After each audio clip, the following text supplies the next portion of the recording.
ನಮಸ್ಕಾರ ವೃಷಭ ರಾಶಿಯವರೇ, ನಿಮ್ಮ ಬದುಕಿನಲ್ಲಿ ನಡೆಯುತ್ತಿರುವ ನಿಗೂಢ ಘಟನೆಗಳ, ನಿಮ್ಮ ಬೆನ್ನ ಹಿಂದೆ ನಡೆಯುತ್ತಿರುವ ಷಡ್ಯಂತ್ರಗಳ ಮತ್ತು ನಿಮ್ಮ ಮನಸ್ಸಿನೊಳಗೆ ಅಡಗಿರುವ ನೋವಿನ ನಿಜವಾದ ಕಾರಣವನ್ನು ಇಂದು ತಿಳಿದುಕೊಳ್ಳುವ ಸಮಯ ಬಂದಿದೆ.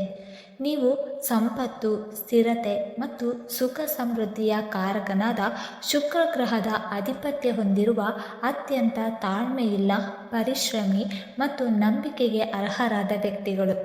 ನಿಮ್ಮ ರಾಶಿಯ ಸಂಕೇತವಾದ ಬಲಿಷ್ಠ ಎತ್ತಿನಂತೆ ನೀವು ಒಮ್ಮೆ ಗುರಿ ನಿಗದಿಪಡಿಸಿದರೆ ಎಷ್ಟೇ ಅಡೆತಡೆಗಳು ಬಂದರೂ ಹಿಂದೆ ಸರಿಯುವುದಿಲ್ಲ. ನಿಧಾನವಾಗಿ ಸಾಗಿದರೂ ಖಚಿತವಾಗಿ ಯಶಸ್ಸಿನ ಶಿಖರವನ್ನು ತಲುಪುವ ಶಕ್ತಿ ನಿಮ್ಮಲ್ಲಿದೆ. ಆದರೆ ಕಳೆದ ಕೆಲವು ವರ್ಷಗಳಿಂದ ನೀವು ಅನುಭವಿಸಿದ ಸಂಕಷ್ಟಗಳು ನಿಮ್ಮ ಮನಸ್ಸನ್ನು ತುಂಬ ನೋಯಿಸಿದೆ. ನಾನು ಯಾರಿಗೂ ಕೆಟ್ಟದ್ದನ್ನು ಮಾಡಿಲ್ಲ, ಹಾಗಿದ್ದರೂ ನನಗೇಕೆ ಈ ಕಷ್ಟಗಳು ಎಂಬ ಪ್ರಶ್ನೆ ನಿಮ್ಮ ಮನಸ್ಸನ್ನು ಕಾಡುತ್ತಿದೆ. ಈ ವಿಡಿಯೋದ ಪ್ರತಿಯೊಂದು ಮಾತನ್ನು ಕೊನೆಯವರೆಗೂ ಗಮನದಿಂದ ಕೇಳಿ. ಇದು ಕೇವಲ ಜ್ಯೋತಿಷ್ಯದ ಲೆಕ್ಕಾಚಾರವಲ್ಲ, ನಿಮ್ಮ ಜೀವನದ ಕನ್ನಡಿ. ನಿಮ್ಮ ಹಲವು ಪ್ರಶ್ನೆಗಳಿಗೆ ಇಲ್ಲಿ ಉತ್ತರ ಸಿಗಬಹುದು. ವೃಷಭ ರಾಶಿಯವರ ದೊಡ್ಡ ಗುಣವೇ ಅವರ ದೊಡ್ಡ ದುರ್ಬಲತೆಯಾಗಿದೆ. ನೀವು ಸಂಬಂಧಗಳಿಗೆ ಅಪಾರ ಬೆಲೆ ಕೊಡುತ್ತೀರಿ. ಒಮ್ಮೆ ಯಾರನ್ನಾದರೂ ನಂಬಿದರೆ ಅವರನ್ನು ಎಂದಿಗೂ ಕೈ ಬಿಡುವುದಿಲ್ಲ. ಕುಟುಂಬಕ್ಕಾಗಿ, ಸ್ನೇಹಿತರಿಗಾಗಿ, ಬಂಧುಗಳಿಗಾಗಿ ನಿಮ್ಮ ಸ್ವಂತ ಆಸೆಗಳನ್ನು ತ್ಯಾಗ ಮಾಡುತ್ತೀರಿ.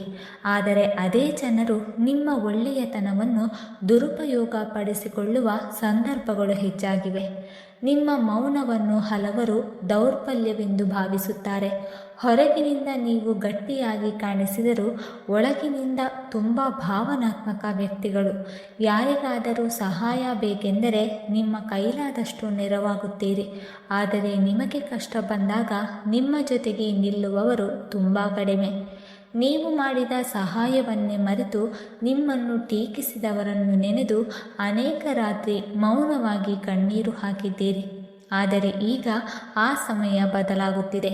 ನಿಮ್ಮ ಪ್ರಾರ್ಥನೆ, ನಿಮ್ಮ ಪರಿಶ್ರಮ ಮತ್ತು ನಿಮ್ಮ ಸಹನೆಯ ಫಲ ದೊರೆಯುವ ಘಳಿಗೆ ಸಮೀಪಿಸಿದೆ. ಗ್ರಹಗಳ ಶುಭ ಸಂಚಾರದ ಪರಿಣಾಮವಾಗಿ ನಿಮ್ಮ ಜೀವನದಲ್ಲಿ ಹೊಸ ಅಧ್ಯಾಯ ಆರಂಭವಾಗಲಿದೆ. ಇಷ್ಟು ದಿನ ನಿಮ್ಮನ್ನು ನಿರ್ಲಕ್ಷಿಸಿದವರು ನಿಮ್ಮ ಮೌಲ್ಯವನ್ನು ಅರಿಯಲಿದ್ದಾರೆ. ನಿಮ್ಮ ಪರಿಶ್ರಮಕ್ಕೆ ತಕ್ಕ ಪ್ರತಿಫಲ ಸಿಗುವ ಸಮಯ ಬಂದಿದೆ. ಒಂದು ಮುಖ್ಯ ವಿನಂತಿ: ನಮ್ಮ ವಿಡಿಯೋಗಳು ನಿಮಗೆ ಉಪಯುಕ್ತವೆನಿಸಿದರೆ ನಮ್ಮ ಚಾನಲ್ಗೆ ಸಬ್ಸ್ಕ್ರೈಬ್ ಮಾಡಿ ಮತ್ತು ಬೆಲ್ ಐಕಾನ್ ಒತ್ತಿ. ನಿಮ್ಮ ಒಂದು ಬೆಂಬಲ ನಮಗೆ ಮತ್ತಷ್ಟು ಉತ್ತಮ ಮಾಹಿತಿಯನ್ನು ನೀಡಲು ಪ್ರೇರಣೆ ನೀಡುತ್ತದೆ. ಈಗ ನಿಮ್ಮ ಜೀವನದಲ್ಲಿ ಸಂಭವಿಸಲಿರುವ ಪ್ರಮುಖ ಬದಲಾವಣೆಗಳನ್ನು ನೋಡೋಣ. ಮೊದಲನೆಯದಾಗಿ, ಆರ್ಥಿಕ ಪ್ರಗತಿ ಮತ್ತು ಧನಲಾಭ. ವೃಷಭ ರಾಶಿಯವರು ಹಣವನ್ನು ಗೌರವಿಸುವವರು. ಅಡ್ಡದಾರಿಗಿಂತ ಪ್ರಾಮಾಣಿಕ ದುಡಿಮೆಯನ್ನೇ ನಂಬುವವರು. ಇಷ್ಟು ದಿನ ಮಾಡಿದ ಶ್ರಮಕ್ಕೆ ತಕ್ಕ ಫಲ ಸಿಗದೆ ನಿರಾಶೆಯಾಗಿದ್ದರೆ ಈಗ ಪರಿಸ್ಥಿತಿ ಬದಲಾಗಿದೆ. ನೀವು ಬಹಳ ದಿನಗಳಿಂದ ಕಾಯುತ್ತಿದ್ದ ಹಣ ನಿಮ್ಮ ಕೈ ಸೇರಬಹುದು. ವ್ಯಾಪಾರದಲ್ಲಿರುವವರಿಗೆ ಹೊಸ ಗ್ರಾಹಕರು, ಉತ್ತಮ ಲಾಭ ಮತ್ತು ವಿಸ್ತರಣೆಯ ಅವಕಾಶಗಳು ದೊರೆಯಬಹುದು. ಹೂಡಿಕೆಗಳಿಂದಲೂ ಉತ್ತಮ ಫಲ ಸಿಗುವ ಸಾಧ್ಯತೆ ಇದೆ. ಹೊಸ ಆದಾಯದ ಮೂಲಗಳು ತೆರೆದುಕೊಳ್ಳುವ ಯೋಗವಿದೆ. ಎರಡನೆಯದಾಗಿ, ಉದ್ಯೋಗ ಮತ್ತು ವೃತ್ತಿ ಜೀವನದಲ್ಲಿ ದೊಡ್ಡ ಬದಲಾವಣೆ. ನಿಮ್ಮ ಪರಿಶ್ರಮವನ್ನು ಇಷ್ಟು ದಿನ ಗುರುತಿಸದವರು ಈಗ ನಿಮ್ಮ ಸಾಮರ್ಥ್ಯವನ್ನು ಒಪ್ಪಿಕೊಳ್ಳುವ ಸಮಯ ಬಂದಿದೆ. ಉದ್ಯೋಗದಲ್ಲಿರುವವರಿಗೆ ಬಡ್ತಿ, ವೇತನ ಹೆಚ್ಚಳ ಅಥವಾ ಹೊಸ ಜವಾಬ್ದಾರಿ ಸಿಗುವ ಸಾಧ್ಯತೆ ಇದೆ. ಹೊಸ ಉದ್ಯೋಗಕ್ಕಾಗಿ ಕಾಯುತ್ತಿರುವವರಿಗೆ ಉತ್ತಮ ಅವಕಾಶ ದೊರೆಯಬಹುದು. ಸ್ವಂತ ವ್ಯವಹಾರ ಆರಂಭಿಸಲು ಬಯಸುವವರಿಗೆ ಸಹ ಅನುಕೂಲಕರ ಸಮಯ. ನಿಮ್ಮ ಬಗ್ಗೆ ತಪ್ಪು ಅಭಿಪ್ರಾಯ ಹೊಂದಿದ್ದವರು ನಿಮ್ಮ ಯಶಸ್ಸನ್ನು ನೋಡಿ ಆಶ್ಚರ್ಯಪಡಲಿದ್ದಾರೆ. ಮುಂದಿನ ದಿನಗಳು ನಿಮ್ಮ ಜೀವನದಲ್ಲಿ ಹೊಸ ವಿಶ್ವಾಸ, ಆರ್ಥಿಕ ಸ್ಥಿರತೆ ಮತ್ತು ಗೌರವವನ್ನು ತಂದುಕೊಡುವ ಸೂಚನೆ ನೀಡುತ್ತಿದೆ. ಧೈರ್ಯ ಕಳೆದುಕೊಳ್ಳದೆ ನಿಮ್ಮ ಪರಿಶ್ರಮವನ್ನು ಮುಂದುವರಿಸಿ. ಉತ್ತಮ ಅವಕಾಶಗಳು ನಿಮ್ಮ ಬಾಗಿಲು ತಟ್ಟಲಿದೆ. 3. ಶತ್ರುಗಳ ಪತನ ಮತ್ತು ದೈವಿಕ ನ್ಯಾಯ. ವೃಷಭ ರಾಶಿಯವರೇ, ನಿಮ್ಮ ಜೀವನದಲ್ಲಿ ಇದುವರೆಗೆ ನಿಮ್ಮನ್ನು ಅಡ್ಡಿಪಡಿಸಿದವರು, ನಿಮ್ಮ ಪ್ರಾಮಾಣಿಕತೆಯನ್ನು ದುರುಪಯೋಗಪಡಿಸಿಕೊಂಡವರು ಮತ್ತು ನಿಮ್ಮ ಬೆನ್ನ ಹಿಂದೆ ಅಪಪ್ರಚಾರ ಮಾಡಿದವರು ಈಗ ತಮ್ಮ ಕರ್ಮದ ಫಲವನ್ನು ಅನುಭವಿಸುವ ಸಮಯ ಸಮೀಪಿಸಿದೆ. ನಿಮ್ಮ ರಾಶಿಯ ಅಧಿಪತಿಯಾದ ಶುಕ್ರನ ಅನುಗ್ರಹ ಮತ್ತು ದೈವಿಕ ಕೃಪೆಯಿಂದ ನಿಮ್ಮ ವಿರುದ್ಧ ನಿಂತವರ ಮುಖವಾಡ ಒಂದೊಂದಾಗಿ ಕಳಚಿ ಬೀಳಲಿದೆ.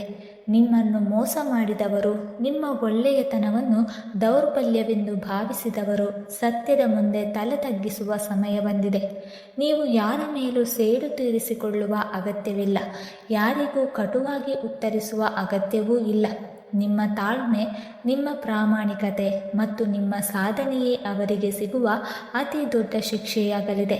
ಕಾಲವೇ ಎಲ್ಲರಿಗೂ ನ್ಯಾಯ ನೀಡುತ್ತದೆ. ನೀವು ಶಾಂತವಾಗಿರಿ, ದೈವವೇ ನಿಮ್ಮ ಪರವಾಗಿ ಕಾರ್ಯನಿರ್ವಹಿಸುತ್ತದೆ. ಆದರೆ ವೃಷಭ ರಾಶಿಯವರೇ, ಈ ಸುವರ್ಣಾವಕಾಶವನ್ನು ಶಾಶ್ವತ ಯಶಸ್ಸಾಗಿ ಪರಿವರ್ತಿಸಬೇಕಾದರೆ ಇಂದಿನಿಂದ ನಿಮ್ಮ ಜೀವನದಲ್ಲಿ 3 ಮಹತ್ವದ ಬದಲಾವಣೆಗಳನ್ನು ಮಾಡಲೇಬೇಕು. ಈ 3 ಬ್ರಹ್ಮಾಸ್ತ್ರಗಳನ್ನು ಪಾಲಿಸಿದರೆ ನಿಮ್ಮ ಜೀವನ ಹೊಸ ಎತ್ತರವನ್ನು ತಲುಪುತ್ತದೆ. ಮೊದಲನೇ ಬ್ರಹ್ಮಾಸ್ತ್ರ, ಅಗತ್ಯವಿದ್ದಾಗ ಇಲ್ಲ ಎಂದು ಹೇಳುವುದನ್ನು ಕಲಿಯಿರಿ. ನಿಮ್ಮ ದೊಡ್ಡ ಗುಣ ನಿಮ್ಮ ಸಹಾಯ ಮಾಡುವ ಮನೋಭಾವ. ಆದರೆ ಇದೇ ಗುಣವನ್ನು ಅನೇಕರು ದುರುಪಯೋಗಪಡಿಸಿಕೊಳ್ಳುತ್ತಾರೆ. ನಿಮ್ಮ ಸಮಯ, ನಿಮ್ಮ ಹಣ ಮತ್ತು ನಿಮ್ಮ ಶಕ್ತಿಯನ್ನು ತಮ್ಮ ಲಾಭಕ್ಕಾಗಿ ಬಳಸಿಕೊಳ್ಳುವವರಿದ್ದಾರೆ. ಇಂದಿನಿಂದ ನಿಮ್ಮ ಗುರಿಗೆ ಅಡ್ಡಿಯಾಗುವ ಯಾವುದೇ ಕೆಲಸವನ್ನು ಕೇವಲ ಮುಲಾಜಿಂದ ಒಪ್ಪಿಕೊಳ್ಳಬೇಡಿ. ನಿಮ್ಮ ಕುಟುಂಬ, ನಿಮ್ಮ ಕನಸುಗಳು ಮತ್ತು ನಿಮ್ಮ ಭವಿಷ್ಯಕ್ಕೆ ಮೊದಲ ಆದ್ಯತೆ ನೀಡಿ. ಇಲ್ಲ ಎಂದು ಹೇಳುವುದು ಸ್ವಾರ್ಥವಲ್ಲ, ಅದು ಆತ್ಮಗೌರವ. ಎರಡನೇ ಬ್ರಹ್ಮಾಸ್ತ್ರ, ಭಾವನೆಗಳಿಗಿಂತ ವಿವೇಕಕ್ಕೆ ಹೆಚ್ಚು ಮಹತ್ವ ನೀಡಿ. ವೃಷಭ ರಾಶಿಯವರು ಹೃದಯವಂತರು. ಒಮ್ಮೆ ಯಾರನ್ನಾದರೂ ನಂಬಿದರೆ ಕೊನೆಯವರೆಗೂ ಜೊತೆಯಾಗಿರುತ್ತಾರೆ. ಆದರೆ ಎಲ್ಲರೂ ನಿಮ್ಮಂಥವರಲ್ಲ. ಕೆಲವರು ನಿಮ್ಮ ಭಾವನೆಗಳನ್ನು ಬಳಸಿಕೊಂಡು ತಮ್ಮ ಸ್ವಾರ್ಥ ಸಾಧಿಸಬಹುದು. ಇಂದಿನಿಂದ ಪ್ರತಿಯೊಬ್ಬರ ಮಾತನ್ನು ನಂಬುವ ಮೊದಲು ಅವರ ನಡವಳಿಕೆಯನ್ನು ಗಮನಿಸಿ. ನಿಜವಾಗಿಯೂ ಸಹಾಯಕ್ಕೆ ಅರ್ಹರಾದವರಿಗೆ ಮಾತ್ರ ನಿಮ್ಮ ಸಮಯ ಮತ್ತು ಶಕ್ತಿಯನ್ನು ನೀಡಿ. ನಿಮ್ಮ ಮೌಲ್ಯ ಅರಿಯದವರಿಗಾಗಿ ನಿಮ್ಮ ಕಣ್ಣೀರು ವ್ಯರ್ಥ ಮಾಡಬೇಡಿ. ಮೂರನೇ ಬ್ರಹ್ಮಾಸ್ತ್ರ, ನಿಮ್ಮ ಯೋಜನೆಗಳನ್ನು ರಹಸ್ಯವಾಗಿಡಿ. ನಿಮ್ಮ ಕನಸುಗಳು, ನಿಮ್ಮ ಹೊಸ ಯೋಜನೆಗಳು ಮತ್ತು ನಿಮ್ಮ ಆರ್ಥಿಕ ವಿಷಯಗಳನ್ನು ಎಲ್ಲರೊಂದಿಗೆ ಹಂಚಿಕೊಳ್ಳಬೇಡಿ. ನಿಮ್ಮ ಎದುರು ನಗುವವರೇ ಕೆಲವೊಮ್ಮೆ ನಿಮ್ಮ ಹಿಂದೆ ಅಡ್ಡಿಪಡಿಸುವ ಪ್ರಯತ್ನ ಮಾಡಬಹುದು. ನಿಮ್ಮ ಕೆಲಸವೇ ನಿಮ್ಮ ಪರವಾಗಿ ಮಾತನಾಡಲಿ. ನೀವು ಯಶಸ್ಸು ಸಾಧಿಸಿದ ನಂತರವೇ ಜಗತ್ತಿಗೆ ನಿಮ್ಮ ಸಾಧನೆ ಗೊತ್ತಾಗಲಿ. ಗುರಿ ಮುಟ್ಟುವವರೆಗೆ ನಿಮ್ಮ ಹೆಜ್ಜೆಗಳ ಸದ್ದು ಯಾರಿಗೂ ಕೇಳಿಸದಿರುವುದು ನಿಮ್ಮ ಯಶಸ್ಸಿನ ರಹಸ್ಯವಾಗಲಿ. ವೃಷಭ ರಾಶಿಯವರೇ, ಎಷ್ಟೇ ದೀರ್ಘವಾದ ರಾತ್ರಿ ಇದ್ದರೂ ಬೆಳಕು ಖಂಡಿತ ಬರುತ್ತದೆ. ಹಾಗೆಯೇ ಎಷ್ಟೇ ಕಷ್ಟಗಳು ನಿಮ್ಮನ್ನು ಪರೀಕ್ಷಿಸಿದ್ದರೂ ಈಗ ನಿಮ್ಮ ಜೀವನದಲ್ಲಿ ಹೊಸ ಬೆಳಕು ಮೂಡುವ ಸಮಯ ಬಂದಿದೆ. ನಿಮ್ಮ ತಾಳ್ಮೆ, ಪರಿಶ್ರಮ ಮತ್ತು ನಂಬಿಕೆಗೆ ದೈವವು ಫಲ ನೀಡುವ ಕ್ಷಣ ಸಮೀಪಿಸಿದೆ. ನಿಮ್ಮನ್ನು ಕುಗ್ಗಿಸಲು ಯತ್ನಿಸಿದ ಎಲ್ಲ ಸಂದರ್ಭಗಳು ಈಗ ನಿಮ್ಮ ಯಶಸ್ಸಿನ ಮೆಟ್ಟಿಲಾಗಲಿವೆ. ನಿಮ್ಮ ವಿರುದ್ಧ ಮಾತನಾಡಿದವರನ್ನು ಅವರ ಕರ್ಮಕ್ಕೆ ಬಿಟ್ಟುಬಿಡಿ. ನೀವು ಮಾತ್ರ ನಿಮ್ಮ ಗುರಿಯತ್ತ ದೃಢವಾಗಿ ಸಾಗಿರಿ. ದೈವದ ಆಶೀರ್ವಾದ, ಅದೃಷ್ಟ ಮತ್ತು ನಿಮ್ಮ ಪರಿಶ್ರಮ ಒಂದಾದಾಗ ನಿಮ್ಮನ್ನು ತಡೆಯುವ ಶಕ್ತಿ ಯಾರಿಗೂ ಇರುವುದಿಲ್ಲ. ನಿಮ್ಮ ಜೀವನದಲ್ಲಿ ಹೊಸ ಯಶಸ್ಸು, ಗೌರವ ಮತ್ತು ಸಮೃದ್ಧಿಯ ಅಧ್ಯಾಯ ಈಗ ಆರಂಭವಾಗುತ್ತಿದೆ. ಧೈರ್ಯ ಕಳೆದುಕೊಳ್ಳಬೇಡಿ. ವೃಷಭ ರಾಶಿಯವರೇ, ನೀವು ಒಂಟಿಯಲ್ಲ. ದೈವಿಕ ಶಕ್ತಿ ನಿಮ್ಮೊಂದಿಗೆ ಇದೆ. ಎದ್ದು ನಿಲ್ಲಿ. ನಿಮ್ಮ ಸಾಮರ್ಥ್ಯವನ್ನು ಜಗತ್ತಿಗೆ ತೋರಿಸಿ. ದೇವರ ಕೃಪೆ, ನಿಮ್ಮ ಪರಿಶ್ರಮ ಮತ್ತು ನಿಮ್ಮ ತಾಳ್ಮೆ ಸೇರಿ ನಿಮ್ಮನ್ನು ಯಶಸ್ಸಿನ ಶಿಖರಕ್ಕೆ ಕೊಂಡೊಯ್ಯಲಿದೆ. ನಿಮ್ಮ ಮುಂದಿನ ಪಯಣ ಸುಖ, ಸಮೃದ್ಧಿ ಮತ್ತು ವಿಜಯದಿಂದ ತುಂಬಿರಲಿ ಎಂದು ಹಾರೈಸುತ್ತೇನೆ. ಈ ವಿಡಿಯೋ ನಿಮಗೆ ಇಷ್ಟವಾಗಿದ್ದರೆ ದಯವಿಟ್ಟು ಲೈಕ್ ಮಾಡಿ, ಶೇರ್ ಮಾಡಿ ಮತ್ತು ಓಂ ನಮಃ ಶಿವಾಯ ಎಂದು ಕಮೆಂಟ್ ಮಾಡಿ. ಹಾಗೆ ಮುಂದಿನ ವಿಡಿಯೋಸ್ಗಳಿಗಾಗಿ ನಮ್ಮ ಚಾನಲನ್ನು ಸಬ್ಸ್ಕ್ರೈಬ್ ಮಾಡಿಕೊಳ್ಳಿ. ಧನ್ಯವಾದಗಳು.